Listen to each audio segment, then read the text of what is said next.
Assalamualaikum warahmatullahi wabarakatuh. Perkenalkan, nama saya Karina Latifah dengan NIM 24070011081 dari PGMI 3A. Pada video kali ini saya akan membahas mengenai materi faktor-faktor yang mempengaruhi perkembangan peserta didik pada mata kuliah perkembangan peserta didik yang diampu oleh Ibu Lilis Nurtati, SPDI MPD. Setiap anak terlahir dengan keunikan yang berbeda-beda, baik cara berpikir, berperilaku, dan berinteraksi. Karena itulah, dalam dunia pendidikan, kita tidak bisa menyamaratakan cara belajar semua peserta didik. Maka, pendidik perlu memahami bahwa setiap anak memiliki potensi dan kebutuhan belajar yang berbeda. Perkembangan anak berlangsung terus-menerus sejak lahir hingga dewasa dan dipengaruhi oleh faktor bawaan serta lingkungan.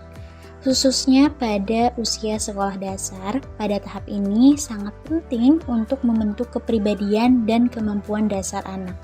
Jadi, memahami faktor-faktor yang mempengaruhi perkembangan anak atau peserta didik dapat membantu guru menciptakan strategi pembelajaran yang tepat dan mendukung tumbuh kembang peserta didik secara optimal.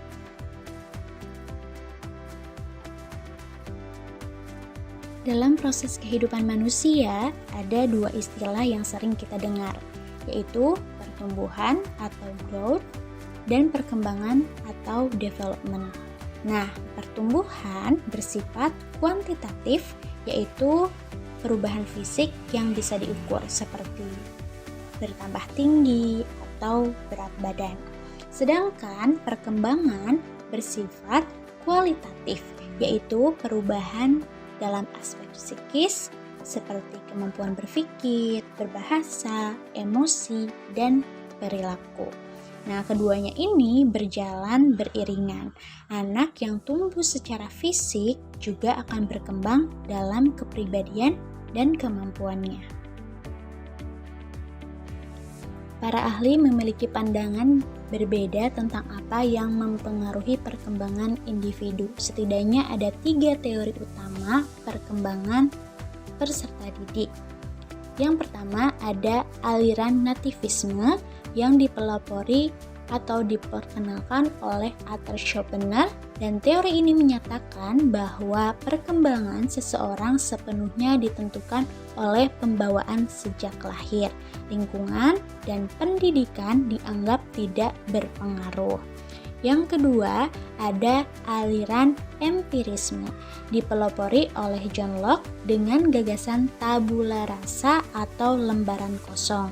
Artinya, anak lahir tanpa pembawaan tertentu. Perkembangan mereka tergantung pada pengalaman, lingkungan, dan pendidikan.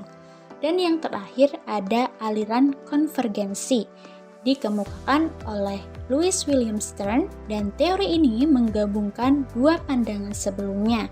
Perkembangan anak dipengaruhi oleh dua faktor utama, yaitu pembawaan atau hereditas dan lingkungan. Jadi, pendapat ini menyatakan bahwa kedua hal ini saling melengkapi dan sama-sama penting. Adapun faktor-faktor yang mempengaruhi perkembangan peserta didik diantaranya dipengaruhi oleh dua faktor. Yang pertama, faktor internal yang berasal dari dalam diri anak. Yang pertama ada genetika atau hereditas, yaitu sifat yang diwariskan dari orang tua seperti bentuk tubuh, warna kulit, dan kemampuan metabolisme. Yang kedua ada fisiologis, yaitu kondisi fisik, gizi, dan kesehatan anak yang berpengaruh pada pertumbuhan dan daya belajar. Yang ketiga ada psikologis, meliputi hormon, kecerdasan, jenis kelamin, motivasi, sikap, dan bakat, dan semua ini mempengaruhi semangat belajar dan cara anak menyesuaikan diri.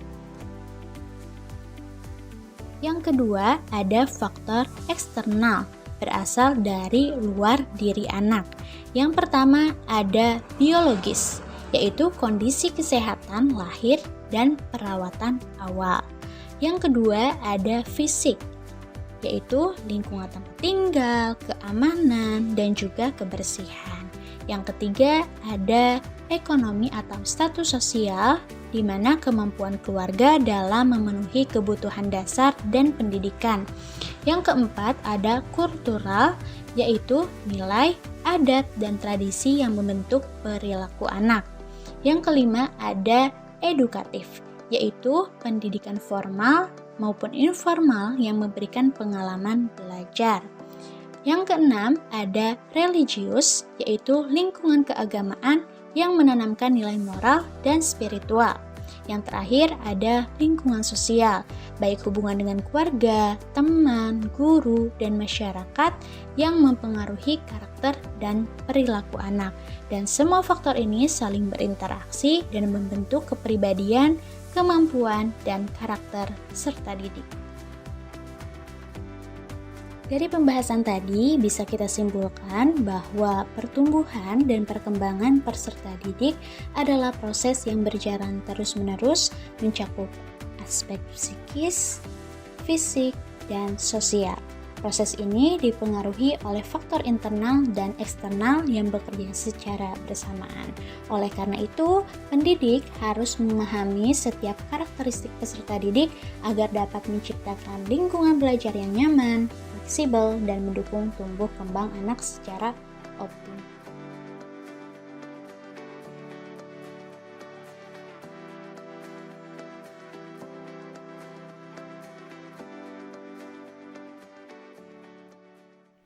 Demikian pemaparan yang dapat saya sampaikan. Mohon maaf apabila terdapat kekurangan ataupun kesalahan. Semoga bermanfaat dan dapat menambah wawasan kita bersama. Terima kasih. Wassalamualaikum warahmatullahi wabarakatuh.